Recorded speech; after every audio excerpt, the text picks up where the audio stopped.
হরে কৃষ্ণ। ভগবানের কথাই কথা, বাকি সব ব্যর্থ অথবা বৃথা। হরে কৃষ্ণ, কথা শুরু করছি। ভগবানের জ্ঞানের সেই আনন্দ, সেই শান্ত নিস্তব্ধ অবস্থা, সেইটা তোমার অনুভব হোক, এইটাই ভগবান চায়। যে ভালো করে আগ্রহ নিয়ে একে শোনো। যত একাগ্রতা আসবে, যত তোমার মধ্যে গম্ভীরতা থাকবে, শান্ত ভাব থাকবে, অতই জ্ঞান শ্রবণে তোমার সহায়ক হয়ে যাবে, অর্থাৎ ভেতরে প্রবেশ করতে থাকবে। আর ভেতরে যত একাগ্রতা আসবে, যত তন্ময়তা আসবে, ততই তোমার শান্তিও আসতে থাকবে। সেই যে স্বর, যাকে আমরা অনাহত বলি, অথবা কেউ বাঁশির সুর বলে, অথবা কেউ গীতার জ্ঞান বলে, তো তখন সেই স্বরও, সেই গুঞ্জন আর বাঁশির তান সবই তোমার বাইরের যে কোলাহল, তার থেকে তোমাকে দূরে নিয়ে যাবে। বাইরের কোলাহল তখন তোমার ভালো লাগবে না, তখন বাইরের ব্যবহার, বাইরের কাজকর্ম, হ্যাঁ, অনেক তোমার সময় সেখানে চলে যাওয়া, তখন তোমার ভালো লাগবে না, তুমি সময় বাঁচাবার চেষ্টা করবে। সেই স্থিতি তোমার ভেতর আসুক, অর্থাৎ নিজের পরিবর্তনের দিকে লক্ষ্য রাখো।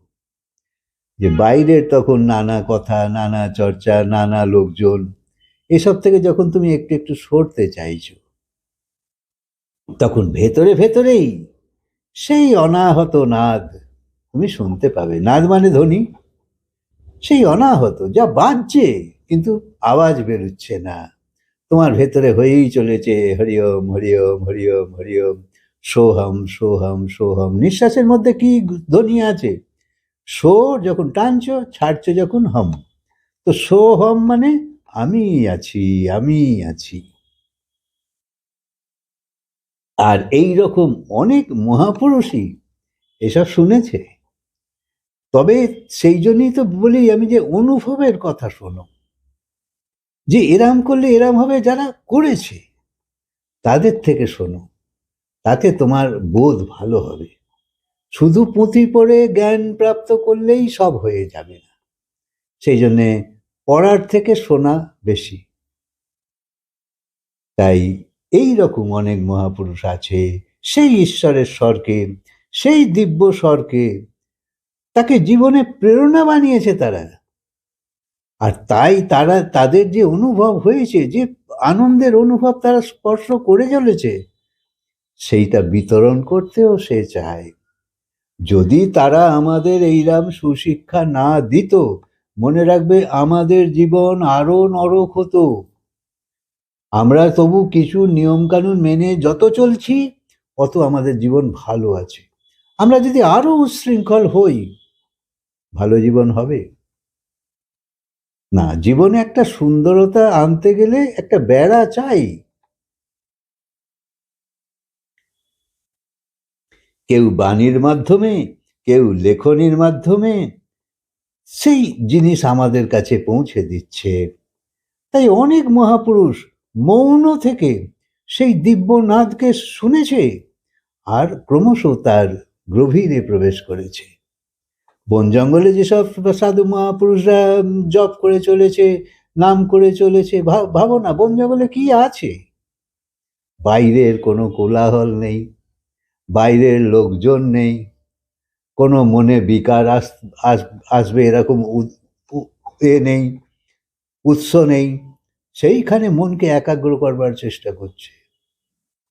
তাদের কি প্রবল প্রচেষ্টা! তাই সেই গভীরে আমাদের পৌঁছতে হবে, এবং তারা তাদের যেমন রোমে রোমে সেই দিব্যতা প্রবেশ করে গেছিল, সেই রকম তোমারও হবে।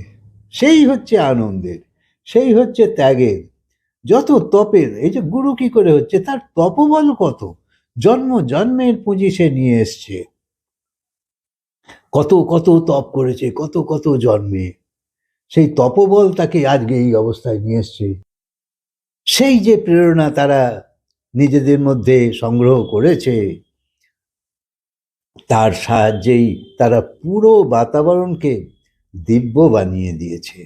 তাই তাদের সংস্পর্শে, ওই জন্যই তো আশ্রমে মানুষ যায় কেন, সেখানে একটা দিব্য পরমাণু ঘুরে বেড়াচ্ছে, যার সংস্পর্শে এলে তোমারও মনে আন্দোলন হবে, সুন্দর ভাব লাগবে। শুধু একান্তের স্থিতি এবং গভীর মৌন অবস্থা, সেইটা শান্ততার স্থিতি। তাই জ্ঞানের মাধ্যমেই শুধুমাত্র এই সবগুলো তোমার আসতে থাকবে। তোমাকে একটা গাইড চাই তো, যাতে তুমি এগুতে পারো। এই জ্ঞান হলো প্রাথমিক, এরপর গুরুর হাত ধরলে তুমি এগিয়ে যেতে পারবে। এই জ্ঞান শুধু কোনো নির্দিষ্ট মানুষের কাছে সীমাবদ্ধ থাকলেই তো হবে না। যারা যারা জ্ঞান অর্জন করেছে এই সংসারে, তারা যদি বিতরণ না করে, মোটেই সেটা শুভ নয়। সেই জন্য ভগবানও নির্দেশ দিয়েছে, গীতায় আছে যে বিতরণ করো।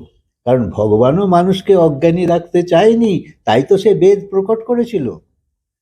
বেদ কোনো মানুষ লেখেনি, ভগবানও লেখেনি, ভগবানের আগে থেকেই বেদ আছে, বেদকে প্রকট করেছিল। আবার মহাপ্রলয়ের সময় এই বেদকে সে নিজের মধ্যে রেখে দেয়, বেদের জ্ঞানকে।